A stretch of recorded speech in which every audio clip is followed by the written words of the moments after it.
여러분, 우리는 구원받기 위해서 이 자리에 모였습니다. 우리에게 구원받는 것은 정말 중요합니다. 우리에게 구원받는 것은 우리 인생의 궁극적인 목적인지도 모르겠어요. 그렇지 않습니까? 구원받아야 돼요. 이 성경에서 구원이라는 단어는 굉장히 다양한 뜻으로 다양한 맥락에서 쓰였어요. 그러니까 영혼이 구원받는 것뿐만 아니라 육체가 구원받는 것, 또 질병에서 자유롭게 되는 것. 너무너무 가난한데 이 가난에서 축복을 받아서 이 가난으로부터 자유로워지는 것. 뭐 먹을 것이 없어서 막 배가 고픈데 그 배고픔에서 자유로워지는 것. 자기가 충분하게 자기에게 필요한 것을 먹을 수 있고 힘을 얻을 수 있고, 이게 다 구원이에요. 그러니까 질병의 권세에서 구원받는다.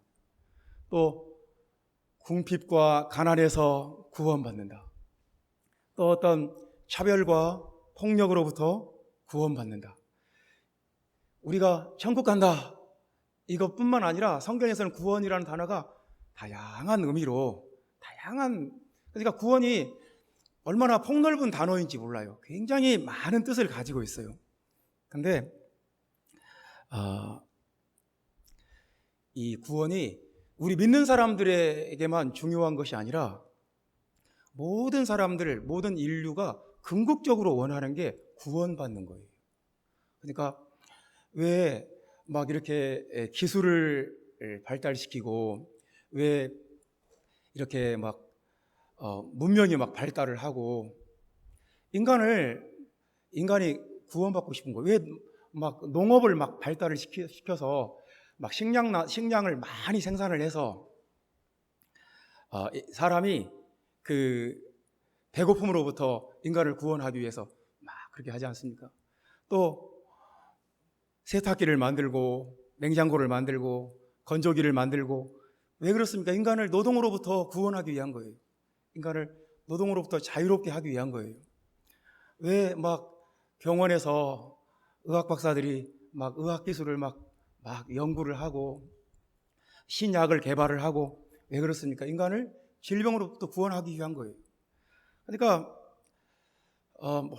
그 모든 인류는, 모든 사람들은, 우리는 지금 구원받지 못한 어떤 상태에 있기 때문에 구원받기 위해서 노력해야 된다. 그것을 기본적인 전제로 사람들 머릿속에 이렇게 깔려 있어요. 우리는 지금 뭔가 구원받지 못한 상태에 있고 구원을 받아야 된다. 그래서 제가 대학교 입학할 때 면접시험 보지 않습니까? 면접시험 볼 때 이걸 물어보는 거예요.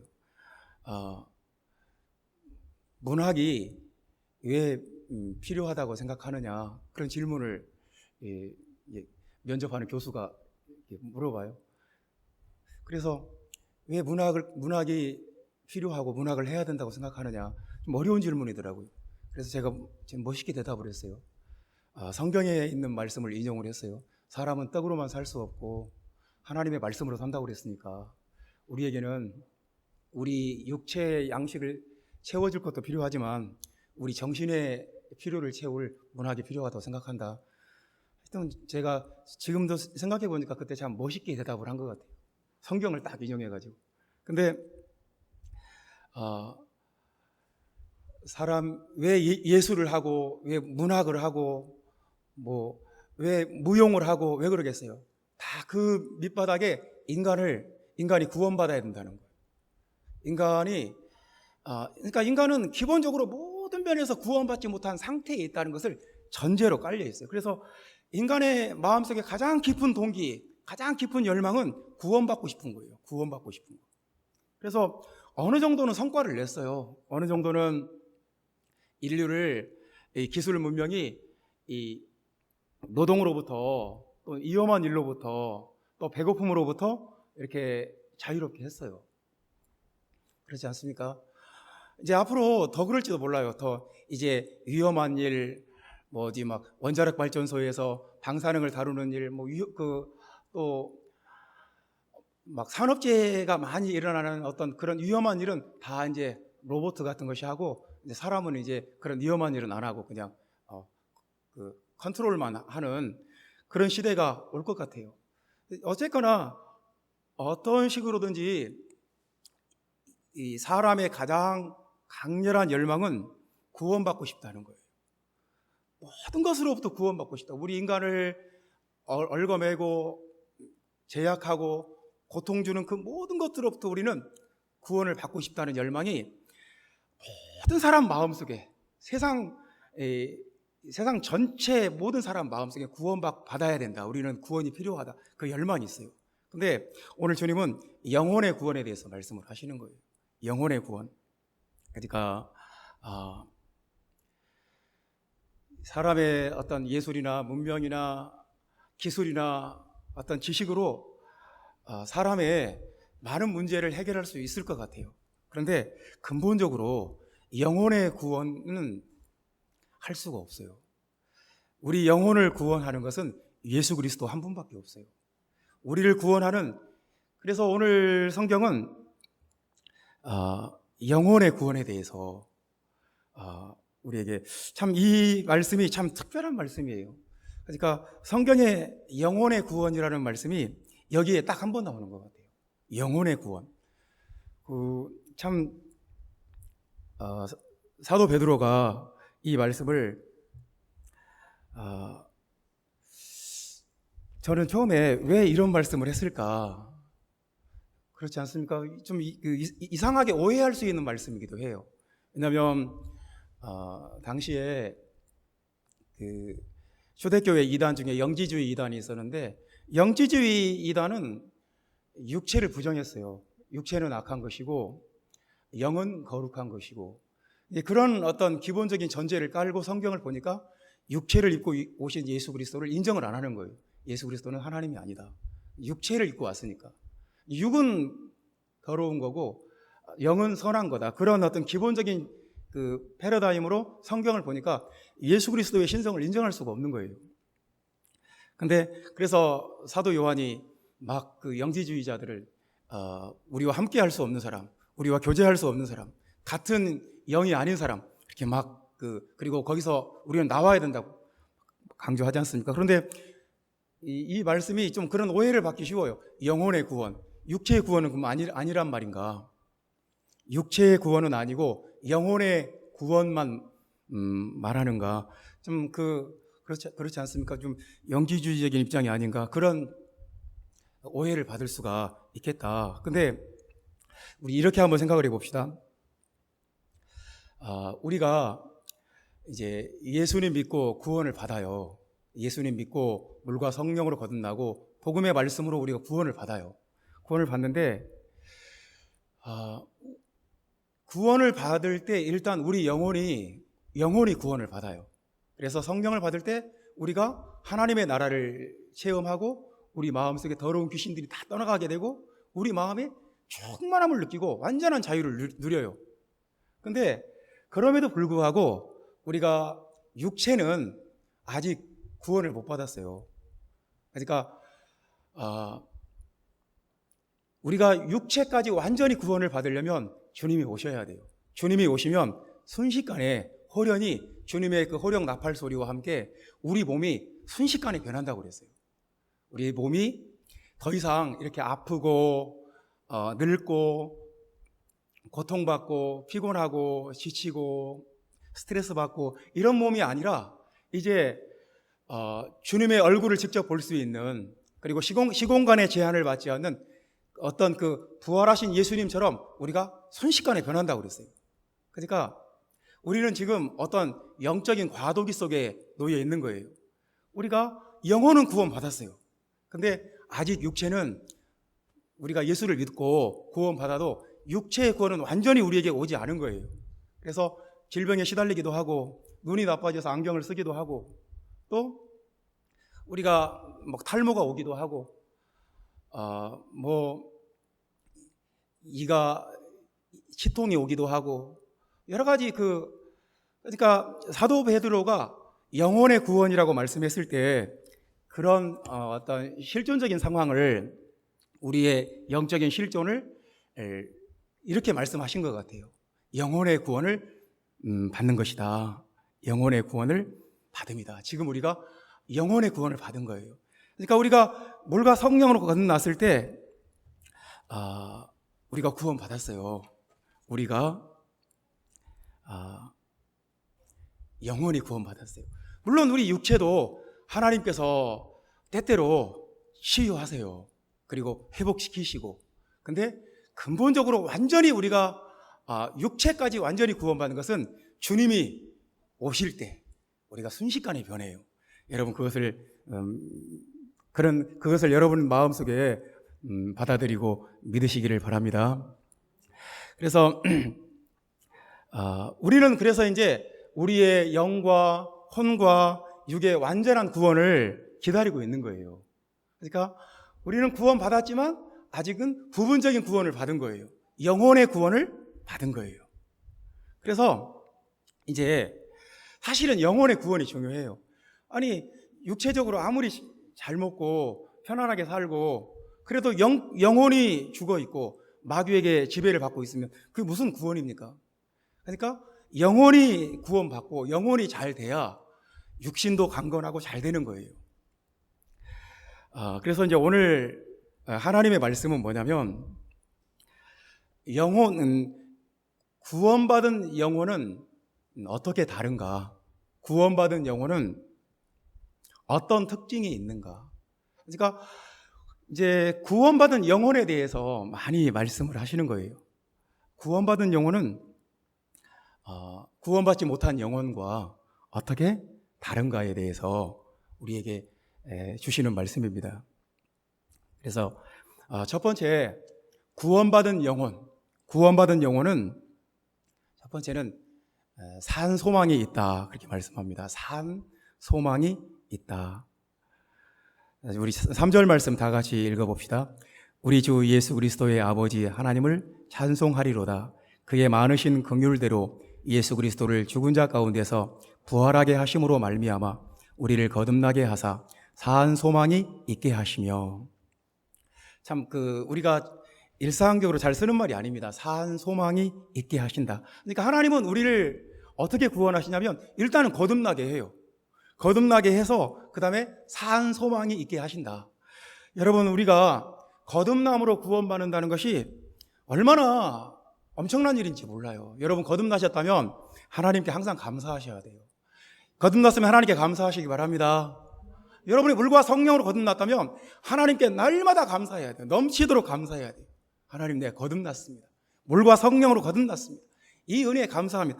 우리가 물과 성령으로 거듭나게 하기 위해서 예수님이 십자가에 달려 죽으시고 장사되시고 부활했어요. 그냥 거저된 게 아니에요.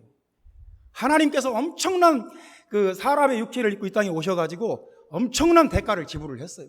그 결과로 우리가 거듭난 거예요. 그러니까 우리가 거듭난 게 시시한 게 아니에요. 엄청난 거예요. 하나님께서 자기 이 땅에 오셔서 십자가에 달려 피 흘려 죽으실 만큼 그렇게 중요한 거예요. 우리가 거듭나기 위해 하려고 그렇게 하신 거예요. 앞에 나오잖아요. 부활하게 하심으로 말미암아 우리를 거듭나게 하셨다. 그러니까 예수님이 부활하지 않았으면 우리 거듭남이 없어요. 그러니까 우리가 거듭났다는 거, 그리고 이 거듭남의 구원에 대해서 10절부터 13절까지 말씀 보면 구약의 선지자들이 앞으로는 어떻게 하나님의 구원이 임할 것인가, 이 구약에 완전하지 않은 이 제사가 어떻게 완전해질 것인가, 구약의 선지자들이 어떻게 하나님의 구원이 어떠한 때에 이루어질 것인지에 대해서 깊이 상고하고 연구했다, 그렇게 말씀합니다. 그리고 천사들도 살펴보기를 원한다. 이 거듭남의 구원이 얼마나 놀라운 것인지 천사들도 살펴보기를 원한다. 천사들도 떨어져라 쳐다본다. 천사들도 굉장히 중요하게 생각한다. 그러니까 우리가 예수 그리스도의 이름으로 침례받고 성령을 받음으로 거듭났다는 것은, 이것은 세상에서 어떤 기독교인이 되기 위한 어떤 통과 의례를 한 것 그 정도가 아니에요. 이것은 천사들이 아주 궁금해하는 것이고 하나님이 우리를 구원하기 위해서 대가를 지불한 결과고, 그래서 거듭남으로 하나님 우리를 구원하세요. 근데 거듭난 영혼은 이제 뭐가 달라지냐면 산 소망이 생긴다는 거예요. 거듭난 영혼, 물과 성령으로 거듭난 영혼은 그 속에 산 소망이 생긴다. 산 소망이 생긴다. 그래서 우리가 성령을 받으면 그 예언을 말하고 꿈을 꾸고 환상을 보게 된다, 그렇게 말씀하잖아요. 그러니까 거듭나고 성령을 받으면 우리가 새로운 생각을 하게 되고 새로운 꿈을 꾸게 되고, 전에는 내가 관심 갖지 않았던 것에 관심을 갖게 되고 어떤 새로운 것들이 내 마음속에 확 들어오는 거예요. 새로운 비전이 생기고 새로운 세계가 보여요. 그래서 여러분이 정말 성령을 받고 거듭났다면 여러분 마음속에 산 소망이 생긴다는 거예요. 그러니까 산 소망이 생긴 사람은 구원받은 영혼이에요. 구원받은 영혼은 그 속에 산 소망이 있다. 살아있는 그 소망이 있다. 그러니까 사람의 마음은 참 이상해요. 사람의 마음은 어떤 밀폐된 공간 같아요. 그래서 쉽게 우리가 살면서 쉽게 힘을 잃어요. 낙심이 되고 쉽게 우리는 어떤 상황에서 쉽게 절망을 해요. 힘을 잃어요. 막 지쳐요. 우리가 예수님을 믿다가도 막 너무 힘들 때가 있어요. 그래서 예수 믿는 것이 나에게 별로 도움도 안 되는 것 같고 낙심될 때가 있어요. 세상을 살면서 나쁜 생각을 한 번도 안 해본 사람은 없어요. 그냥 모든 것이 너무너무 힘들고 피곤하고 지치고 끝도 없고 인생에 낙도 없고, 그래서 세상을 살면서 나쁜 생각을 한 번이라도 안 해본 사람은 별로 없어요. 그러니까 사람의 마음은 이상하게 나쁜 생각이 많이 일어나요. 부정적인 생각, 절망적인 생각, 그냥 막 힘들어서 내려놔야 되겠다는 생각이 사람 마음속에는 이게 기본값이에요. 사람의 마음이. 그러니까 이런 거예요. 집에서 밥을 먹기 위해서 고등어를 구웠어요. 고등어를 구우면 온 집안에 그 고등어를 구울 때 일어나는 그 냄새와 그 미세먼지가 가득하게 돼요. 창문을 문을 다 닫고 고등어를 구웠다고 합시다. 그럼 안에 그 냄새와 그 연기와 그 미세먼지가 가득할 거 아니겠어요? 근데 계속 환기를 시키지 않는다. 그러면 어떻게 살겠어요? 답답하고 얼마나 힘들겠어요? 환기를 해야죠. 문이란 문은 다 열어서 환기를 빨리 시켜야죠. 그래야 살 수가 있죠. 마찬가지예요. 산 소망은 신선한 공기와 같은 거예요. 우리 마음은 이상하게 가만 내버려 두면 나쁜 생각을 해요. 우울하고 막 나쁜 마음이 스멀스멀 들어와요. 그러니까 누가 하라고 시키지도 않는데 저절로 그런 생각을 해요. 힘들다, 그냥 그만두고 싶다, 내려놓고 싶다, 다 포기하고 싶다, 지친다, 막 그런 나쁜 생각들이 계속 쌓여요. 그래서 매일매일 순간순간 우리가 환기를 해줘야 돼요.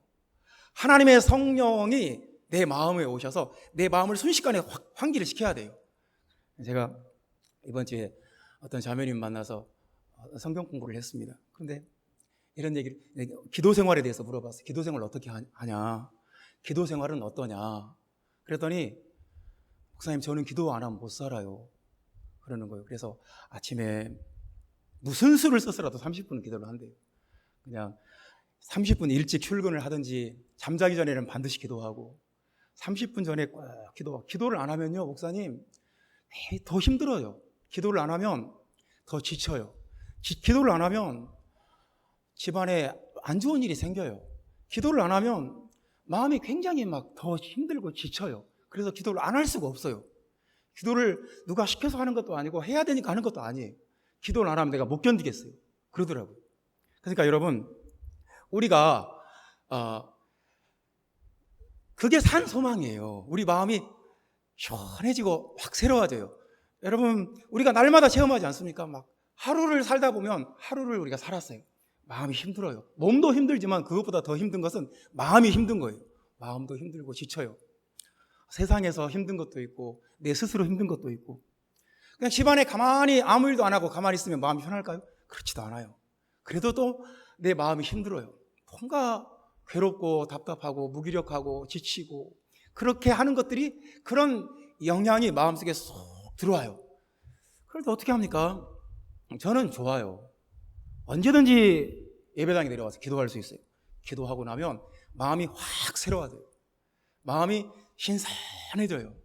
마음이 확 새로워져요. 마음의 공기가, 마음의 분위기가 확 바뀌어요. 그래서 기도를 안 하고는 못 살아요. 하나님께 예배를 드리는 거, 우리가 이 시간 예배를 드리고 나면 마음에 산 소망이 생겨요. 마음이 확 새로워져요. 그래서 구원받은 영혼은 산 소망이 있다는 거. 우리 구원받은 영혼에게는, 구원받지 못한 영혼은 이걸 몰라요. 그러니까 답답하면 술 마시는 거 외에는 다른 방법이 없어요. 답답하면 게임이라도 하고 뭐에 막 중독에 빠지고 별로 좋지도 않은 것에 막 집중을 안 할 수가 없어요. 근데 구원받은 영혼은 산 소망이 있게 하신다. 그러니까 우리가 성령 받으면 거듭나고 구원받은 사람에게 산 소망이 있게 하시며, 이 말씀 얼마나 중요한 말씀입니까?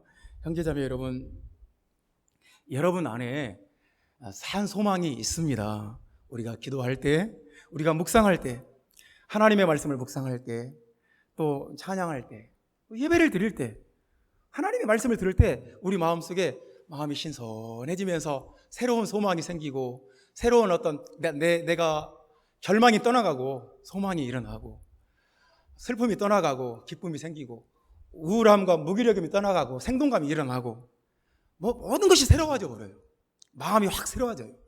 그러니까 산 소망은 구원받은 사람의 특권이에요. 여러분 안에 산 소망이 있기를 주님의 이름으로 축원합니다.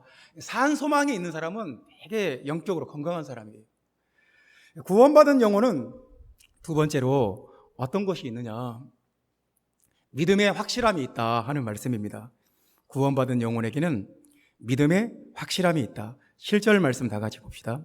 너희 믿음의 확실함은 불로 연단하여도 없어질 금보다 더 귀하여 예수 그리스도께서 나타나실 때에 칭찬과 영광과 존귀를 얻게 할 것이니라.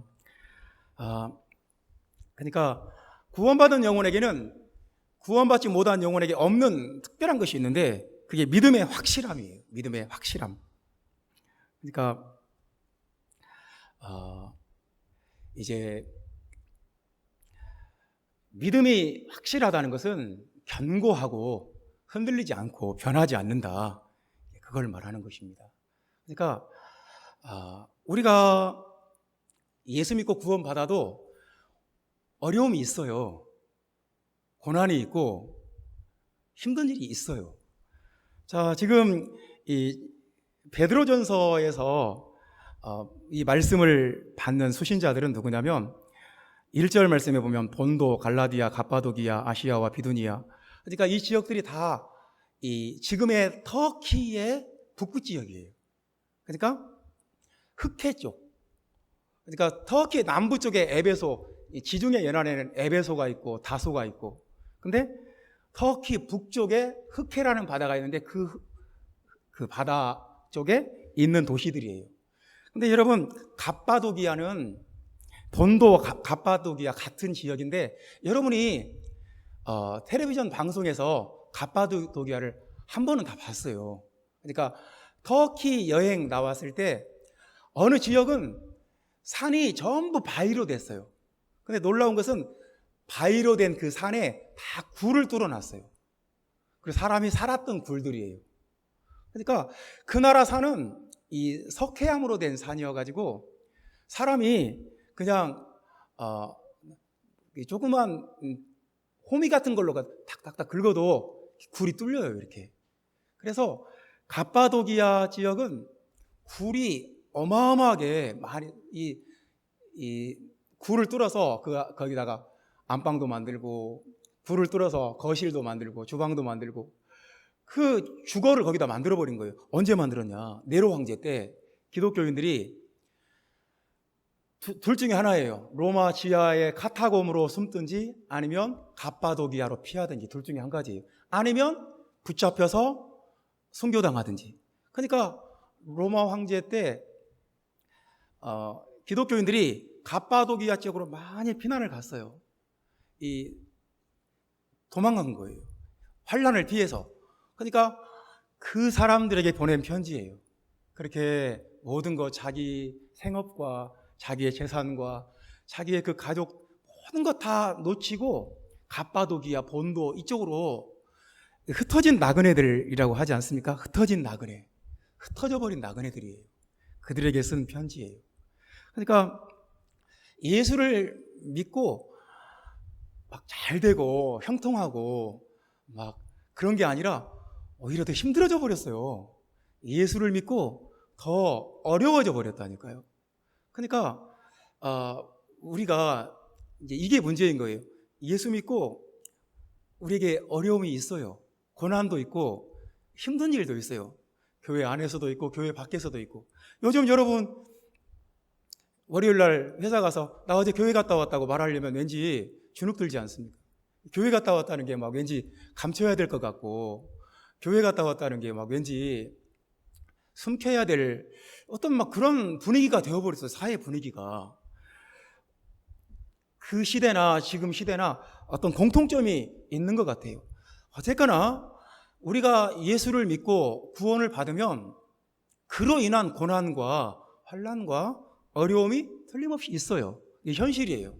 근데 거기서 반응은 두 가지예요. 그 어려움 때문에 믿음을 잃어버리고 믿음이 약해져 버리고 그것 때문에 하나님을 떠나버리는 사람도 있고 그것 때문에 더 믿음이 강해지는 사람도 있어요. 그러니까 믿음의 확실함이 뭐냐면 그거예요. 믿음이 확실하면 내가 이 믿음 때문에 어떤 비난을 받아도 어떤 어려움을 겪어도 어떤 힘든 일을 당해도 그것 때문에 오히려 믿음이 강해지는 거예요. 뭐처럼 불로 연단하여도 없어질 금보다 없어져 버릴 금도 불로 연단하면 더 순수한 금이 돼요.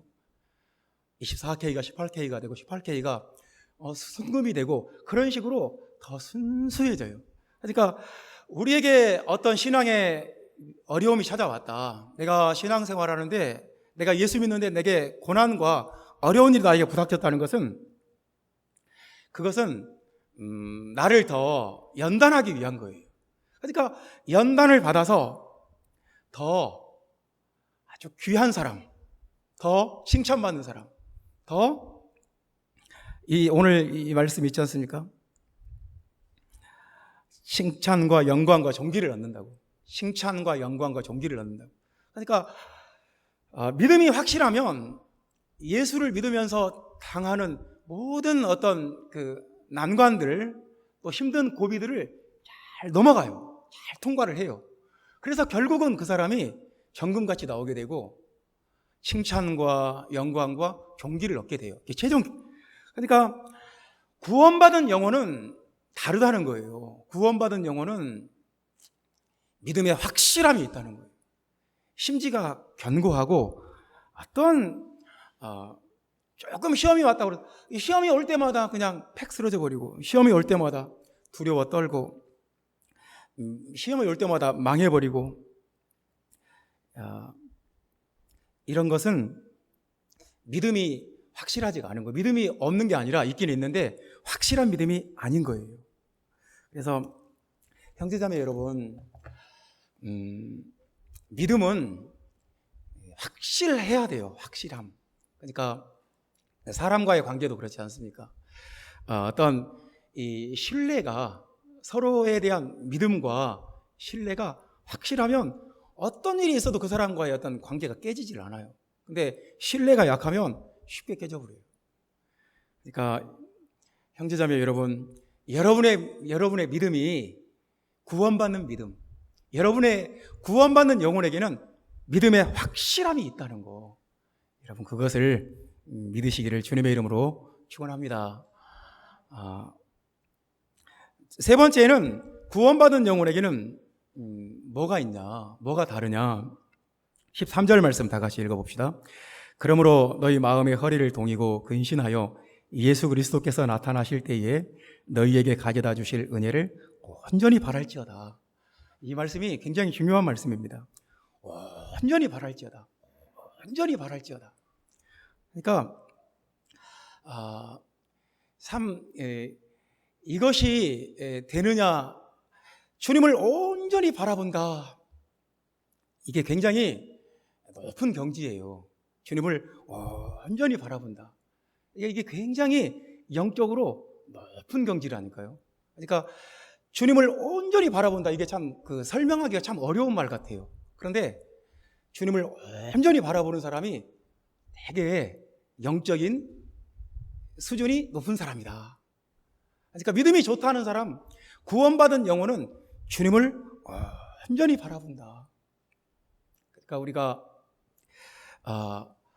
주님만 바라보지 않고 다른 어떤 것들을 바라보게 되면 우리가 되게 힘들어져요. 그러니까 우리가 살면서 힘들다, 막 짜증난다, 답답하다, 어렵다, 고통스럽다, 괴롭다, 이 모든 것들이 다 주님을 온전히 바라보는 순간 사라져버려요. 주님을 온전히 바라보는 순간 내 마음속에 불쾌한 거, 기분 나쁜 거, 짜증나는 거, 미워하는 거, 상처받는 거, 트라우마 다 사라져버려요. 이게 아무런 힘을 못 써요. 근데 내가 주님을 온전히 바라보지 않으면 그것들이 내 마음속에 굉장히 강력하게 역사를 하게 돼요. 힘을 갖게 돼요. 그래서 주님을 온전히 바라보는 것이 참 중요합니다. 왜 내 마음속에 막 다투는 마음이 생기고, 왜 내 마음속에 분노하는 마음이 생기고, 왜 내 마음에 막 자꾸 악독한 마음이 생기고, 왜 내 마음속에 막 비방하는 마음이 생기고, 시기하는 마음이 생기고, 왜 그러겠습니까? 주님을 온전히 바라보지 않아서 그래요. 그러니까 구원받은 영혼은 주님을 온전히 바라본다. 이것을 꼭 기억하시기 바랍니다. 그래서 주님을 바라보는다는 게 그냥 어떤 구호가 아니에요. 자, 이렇게 하자, 그냥 어떤 덕담 수준의 말이 아니에요. 실제적인 거예요. 형제자매 여러분, 주님을 온전히 바라보지 않으면 우리가 무지무지 힘들어져요. 그러니까 구원받은 영혼은 주님을 온전히 바라보고 마음의 평안이, 주님이 주시는 그 임재와 그 평안이 있어요. 그래서 형제자매 여러분, 주님을 온전히 바라보는 그 은혜가 여러분 안에 있기를 주님의 이름으로 축원합니다. 이게 구원받은 영혼이에요. 구원받은 영혼. 구원받은 영혼은 그렇다는 거예요. 베드로전서 2장 2절에 보면 갓난아이가 나옵니다. 갓난아이처럼 순전하고 신령한 젖을 사모하라, 그렇게 말씀하시는데, 예수님은 이 어린아이처럼 순전하라 그랬는데 베드로는 한술 더 떠요. 갓난아이처럼 순전하라. 예를 들어 봅시다. 갓난아이는 엄마 젖을 먹고 커요. 옛날에 뭐 분유가 어디 있었겠어요? 이제 엄마 젖밖에 없죠. 엄마 젖을 먹고 크는데, 이 어린 아기는 엄마 품에 안겨서 엄마 젖을 먹고 있는 순간 세상만사 걱정이 없어요. 이 연약한 어린 아이가 정말 뭐 힘이 있어요. 이 아이가 뭐 아는 게 있어요. 주변 환경을 파악하기를 해요. 엄마 하나만 바라보고 엄마 한 사람만 있으면, 엄마 품에 안겨 있으면 이 갓난아이는 스트레스 받을 것도 없고, 신경 쓸 것도 없고, 분노할 것도 없고, 열받을 것도 없어요. 그러니까 아기가 엄마 품에서 평안히 젖 먹고 평안히 엄마 품에 안겨 있다. 얼마나 그 상상만 해도 아름답습니까? 그러니까 주님을 바라보라는 것이 그런 말씀이에요. 주님을 바라보라. 온전히 바라보라. 갓난아이가 그 엄마의 얼굴만 온전히 바라보니까 엄마만 있으면 다 해결돼요. 기저귀도 갈아주고, 젖도 먹여주고, 씻겨주고, 뭐 따뜻한 온도도 맞춰주고, 어떤 그 필요한 모든 것을 엄마가 다 해결해줘요. 엄마만 있으면 끝나요. 그러니까 애기는 엄마만, 오직 온전히 엄마만 바라봐요. 엄마가 자기 거예요. 우리가 우리에게 마지막 때 우리에게 은혜를 가져다 주실, 구원의 은혜를 우리에게 계속 은혜를 가져다 주실, 우리가 지금까지 받은 은혜보다 앞으로 받을 은혜가 더 커요. 여러분 그렇게 믿으시기 바랍니다. 내가 지금까지 받은 은혜보다 앞으로 나중에 받을 은혜가 더 크고 더 많은 거예요. 우리는 지금까지 받은 그 은혜보다 더 큰 은혜를, 더 큰 감동을, 더 큰 축복을 받아야 돼요. 근데 그것을 위해서 주님이 우리에게 강조하시는 것은 뭐냐면 온전히 바라보라는 거예요. 여러분 이렇게 생각할지도 모르겠어요. 정말 우리가 세상에서 돈 벌고 세상에서 살아야 되는데 어떻게 신경을 안 쓰고, 어떻게 목사님은 그게 가능하겠지만 우리는 가능하지 않다고 그렇게 생각할지도 모르겠어요. 세상에 살면서도 우리 마음은 하나님 향해 있어야 돼요. 하나님 우리의 전부예요. 그러니까 주님만 있으면 되는 거예요. 주님 한 분만으로 만족하는 거예요.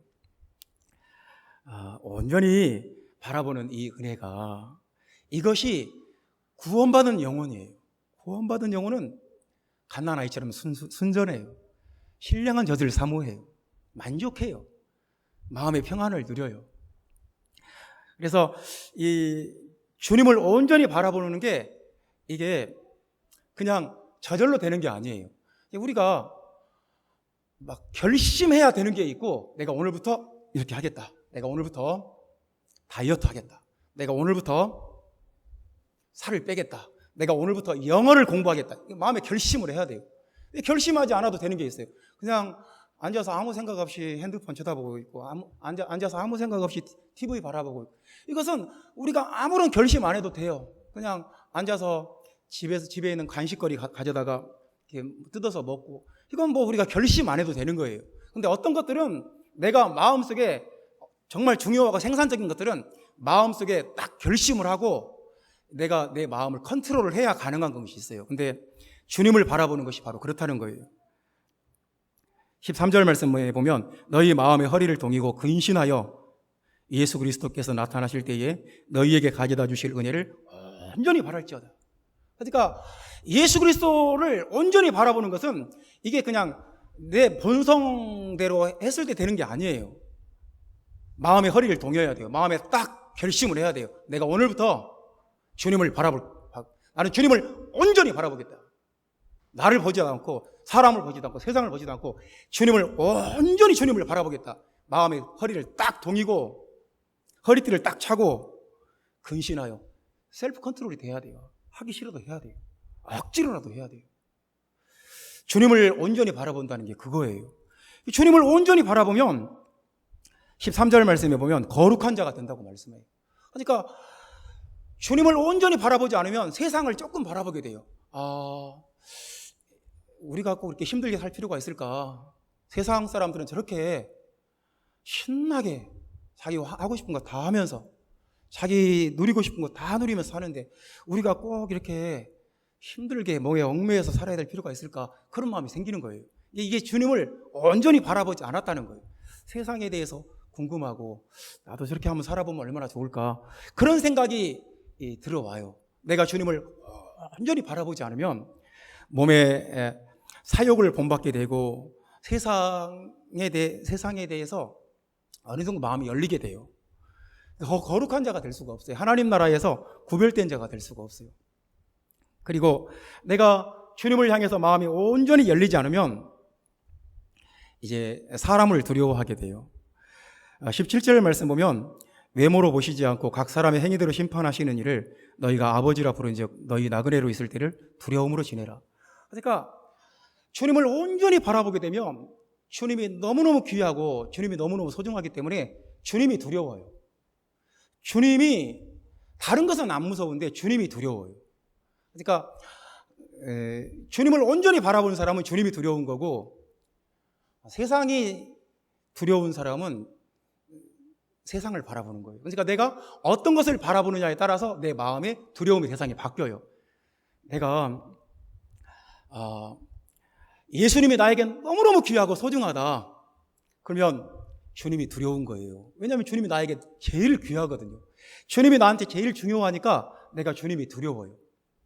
근데 나한테 주님이 별로 중요하지 않아요. 내가 주님을 두려워할 이유가 뭐가 있습니까? 그러니까 사람이 무엇을 두려워하는지 보면 그 사람이 무엇을 중요하게 생각하는지 알 수 있어요. 그래서 여호와를 경외하라고 말씀하시는 이유가 그겁니다. 여호와를 경외하라는 말은 하나님을 최고로 생각하라는 말이에요. 하나님을 최고로 생각하면 하나님을 경외하게 돼 있어요.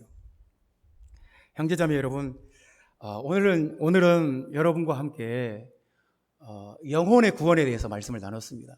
구원받은 영혼은 뭐가 다르냐? 구원받은 영혼은 어떤 사람이냐? 첫 번째는 뭐였습니까? 마음속에 산 소망이 생긴다.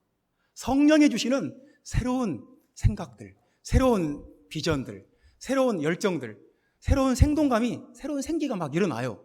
이게 구원받은 영혼이에요. 구원받은 영혼에게는 믿음의 확실함이 있어요. 어려움이 오면 올수록 더 믿음이 뜨거워지고, 고난이 오면 올수록 그것 때문에 더 잘 믿고, 그래서 결국은 칭찬과 영광과 존귀를 얻는 아주 정금 같은 신앙이 된다는 거예요. 구원받은 영혼은 뭐가 다르냐? 온전히 바라본다는 거예요. 주님을 온전히 바라본다. 그래서 우리의 영혼이 구원받는 영혼, 하나님 앞에서 하나님을 두려워하는 영혼, 거룩함을 이루어가는 영혼, 구원받은 영혼 되시기를 주님의 이름으로 축원합니다. 기도하겠습니다. 주 예수님,